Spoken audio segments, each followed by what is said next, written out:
حضرت فاطمہ فرماتی ہیں، حضرت علی میرے پاس دوڑے ہوئے آئے اور کہنے لگے، فاطمہ چل مسجد، پتہ نہیں حضور کو کیا ہو گیا۔ حضور رو رو کے بے حال ہو گئے ہیں اور حضور حجرے میں رو رہے ہیں، لیکن رونے کی آواز حجرے کے باہر آ رہی ہے۔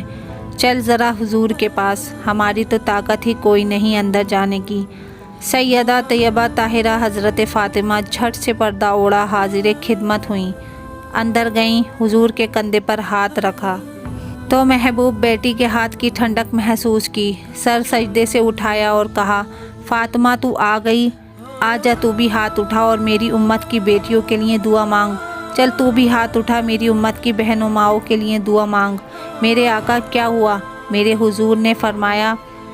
رات مجھے دکھایا گیا ہے دوزخ میں کچھ بیویاں ہیں، ان کے بال فرشتے باندھے ہوئے ہیں اور ان کے بغض مار رہے ہیں اور وہ چیختی چلاتی ہیں اور مدد کے لیے کوئی نہیں آیا۔ ان کو جو عذاب ہو رہا ہے وہ اتنا شدید اور ہولناک تھا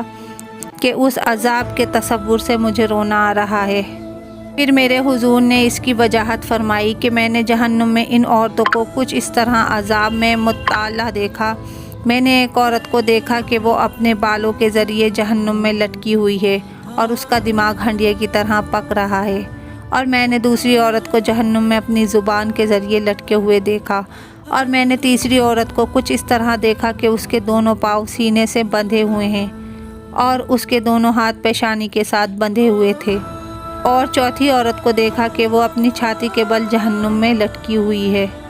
اور پانچویں عورت کو میں نے اس حالت میں دیکھا کہ اس کا چہرہ خنزیر کی طرح اور اس کا باقی جسم گدھے کی طرح ہے،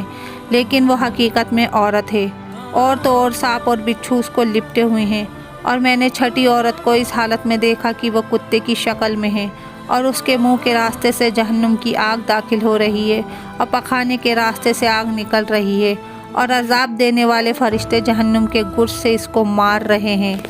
یہ بتا کر میرے حضور اور رونے لگے۔ پھر حضرت فاطمہ نے پوچھا کہ ابا جان، ان عورتوں پر یہ عذاب ان کے کون سے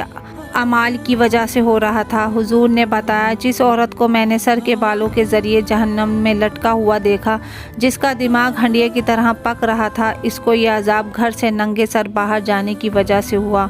وہ عورت نامحرم مردوں سے اپنے سر کے بال نہیں چھپاتی تھی، اور یہ جو دوسری عورت ہے جو اپنی زبان کے ذریعے لٹکی ہوئی تھی، اس کے بارے میں میرے حضور نے فرمایا کہ یہ اپنی زبان درازی سے اپنے شوہر کو تکلیف پہنچایا کرتی تھی اور اپنی باتوں کو ٹھیک کرنے کے لیے اپنے شوہر سے ہر بات پر لڑتی تھی۔ ایسی عورتوں کو جہنم میں زبان سے لٹکایا جائے گا۔ اور تیسری عورت جو اپنی چھاتی سے لٹکی ہوئی تھی، میرے حضور نے اس کے بارے میں بتایا کہ یہ وہ عورت ہے کہ وہ شادی شدہ ہونے کے باوجود دوسرے مردوں سے ناجائز رشتہ رکھتی تھی۔ شریف اور باحیا عورتیں تو اس کا تصور بھی نہیں کر سکتی تھیں۔ چوتھی عورت جس کے پاؤں سینے سے بندھے ہوئے تھے اور دونوں ہاتھ سر سے بندھے ہوئے تھے، اس کے بارے میں آپ نے فرمایا کہ یہ وہ عورت ہے جو دنیا میں جنابت اور حیض سے پاک صاف رہنے کا اہتمام نہیں کرتی تھی اور نماز کے ساتھ بڑی لاپرواہی کرتی بلکہ مذاق کا معاملہ کرتی تھی۔ پانچویں خاتون جس کا چہرہ خنزیر کی طرح ہے اور باقی جسم گدھے کی طرح ہے، جس کے اوپر سانپ اور بچھو لپٹے ہوئے تھے، اس کے بارے میں میرے حضور نے بتایا کہ وہ عورت تھی کہ جس کو جھوٹ بول اور چغلی کرنے کی وجہ سے عذاب ہو رہا تھا، ان کی بھی پکڑ ہوگی اور عذاب نازل ہوگا۔ اور چھٹی اور جس کو حضور نے کتے کی شکل میں دیکھا اور اس کے منہ میں آگ داخل ہو رہی تھی اور پخانے کے راستے سے باہر نکل رہی تھی اور فرشتے اس کی بہت پٹائی کر رہے ہیں، اس عورت کو یہ عذاب دو گناہوں کی وجہ سے ہو رہا ہے، حسد کی وجہ سے اور دوسرا احسان جتلانے کی وجہ سے۔ ان عورتوں کو اتنا سخت اور دردناک عذاب دیا جائے گا جس کی وجہ سے میرے حضور پھوٹ پھوٹ کر رو رہے تھے اور اللہ تعالیٰ سے ان کے لیے دعا کر رہے تھے۔ میرے آقا